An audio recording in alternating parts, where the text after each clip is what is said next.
그때 당시에 이제 충청권에서 상당히 이제 여론조사 2위를 달리고 있는 이제 후보자가, 국회의원 후보자가 이제 새누리당 공천을 받기 위해서 백방으로 노력을 하니까 누군가가 이야기하기를 최순실을 만나봐라. 그래서 자기가 봉투를 들고 신사동을 간 거죠. 만났는데 이력서 들고 뭐 다 자기 업적 같은 거 들고 경력을 쭉 보더니 최순실이 이런 경력 갖고 국회의원 하려고 그러느냐 핀잔을 팍 주더라는 거죠. 핀잔을. 그러니까 최순실 씨가 안 낀 데가 없어요. 그러니까 지금까지 뭐 다 나와서 다 기억도 안 납니다만 국회에서 자 금배지를 그럼 누구를 줄까 하다가 공천권 새누리당 공천권에도 개입했다는 얘기잖아요.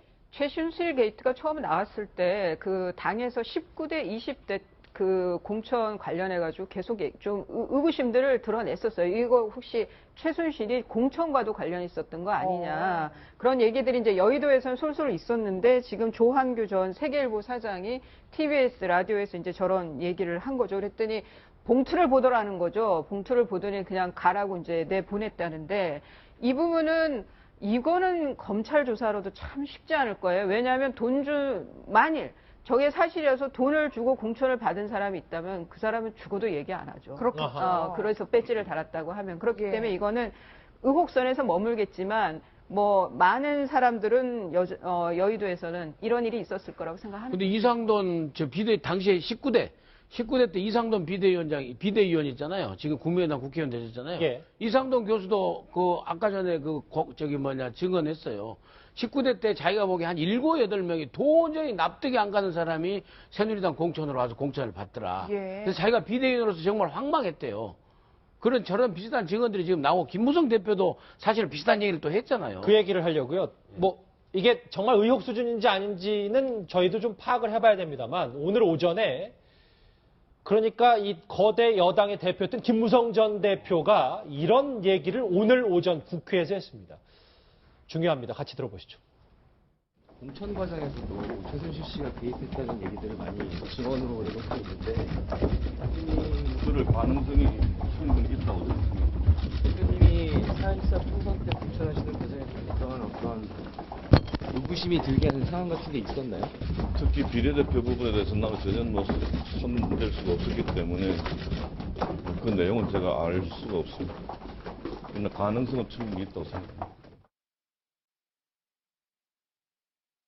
네, 공천 개입 가능성이 충분히 있다라고 얘기했는데 어떻게 해석을 해야 될까요?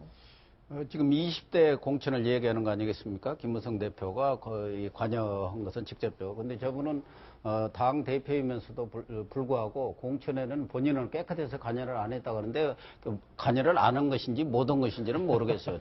제가 볼 때는 완전히 왕따를 당했다. 그 당시 공천위원장이 이항구 공천위원장이 아주 근처에도 못 오게 딱 방어박을 쳤었지 않습니까? 그래서 오직이야 옥새 들고 나르샤를 했겠습니까?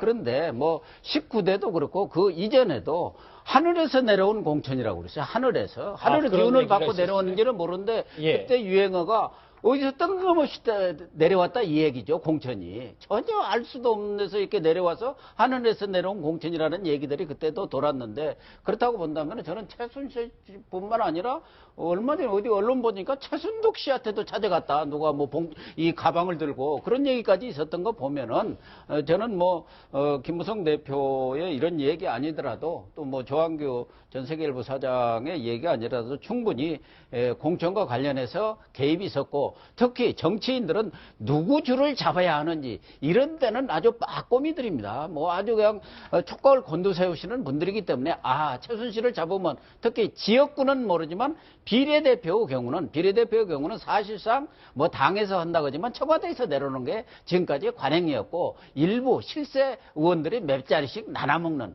그런 것들이 지금까지 공천에 행태했다고 본다면 충분히 개연성이 있는 것이 아니라 충분히 그럴 가능성이 있다. 저는 그렇게 봅니다. 충분히 가능성이 있다. 당시 공천관리위원장이었던 이한구 전 의원 오랜만에 이름이 언급되네. 저분이 최순실을 만난 적도 얘기를 들은 적도 물론 항상 이제 초반에는 최순실 관련해서는 저렇게 일단 선을 다 긋습니다만 근데 민영수 선생님 김무성 전 대표가 얘기가 나오면 모든 사람들이 하는 얘기가 아무리 진실을 고백해도 그럼 그때 당신은 뭐 했냐?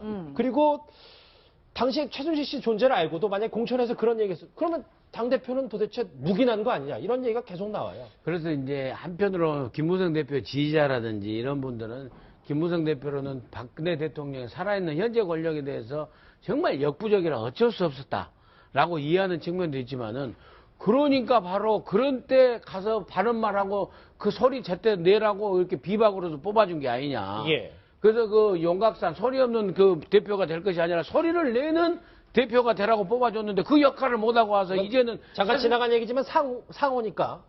죄송합니다. 예. 소리가 나지 않습니다. 이런 대표가 되지 말고 쓴소리를 가서 하고 국민의 목소리를 당원들의 목소리 제대로 전달하는 대표로 해서 비주류가 다 모아서 뽑아줬는데 예. 그 역할을 안 하고 이제서 그냥 한탄하듯이 최순실 씨 나도 알았다 이렇게 얘기하면은 상당히 아쉬움이 남는다라는 그런 비판적인 평가가 훨씬 더 지금은 많습니다. 예. 비판적인 평가가 많다. 이수희 변호사님. 근데 이 대단히 좀 아이러니한 게 유영아 변호사가 이 옥새 들고 나르샤의 최대 피해자인데 그렇죠. 그러면 유영아 변호사의 공천도 그 전에 김무성 전 대표가 보다 못해서 아 이게 최순실 라인의 공천이니까 내가 유영아 변호사 강남에 주지 말아야 돼 이런 겁니까?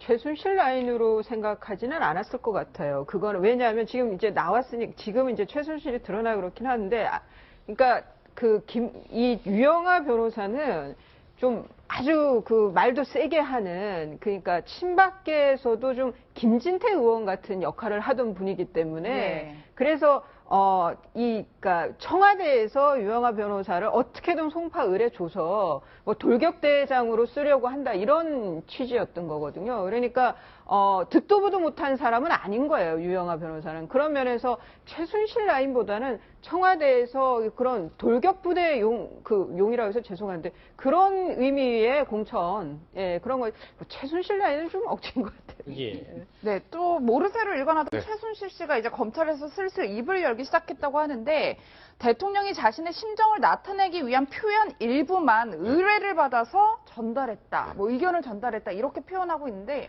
어떤 의도일까요? 그러니까 최순실 씨가 입을 열었다고 하니까 진실이 밝혀지나 이렇게 생각했을 텐데 완전히 전략적입니다, 이거는. 그러니까 지금까지 말을 하고 있지 않다가 이제 어쨌건 변호사를 통해서 지금 어느 정도까지 확인이 됐는지는 충분히 본인도 이제 전에 들어서 알 수 있잖아요.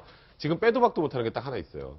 정호성 전 부속비서관의 그 핸드폰에 있는 녹음 파일하고 그런 내용들은 뭐라고 해봐 어떻게 할 수 있는 방법이 없잖아요. 그러니까 일단 여기서도 또 단서가 붙습니다. 이재만 전 비서관이나 안봉근 비서관은 잘 모르고 그러니까 정호성 비서관 통해서 이 연설문의 일부 문구만 좀 수정을 해준 거다. 그리고 아직도 태블릿 PC 잘 거 아니라 그러잖아요. 그러니까 이제 국가 기밀하고 상관없고 나는 그냥 박근혜 대통령이 1차 사과, 2차 사과 얘기했던 그 수준 딱 거기에 맞춰서 그것만 얘기를 하는 거죠. 그러니까 지금 현재 도저히 벗어날 수 없는 혐의 중에 그 안에서도 최대한 본인이 선처받을 수 있는 부분만 얘기를 하는 거예요. 그러니까 이거는 뭐 지금 이제 뭐 심경의 변화를 일으켜서 이제 나는 솔직해져야겠다가 아니라 말 그대로 지금은 어쩔 수 없이 인정해야 되는 분은 인정하자는 전략적 선택이고요. 거기에다 또 하나 꼭 덧붙이는 게 있습니다. 차은택 씨하고 고영태 씨가 사실 지금 다 자기한테 뒤집어 씌운다 해서 오히려 역공까지 하고 있는 상황입니다.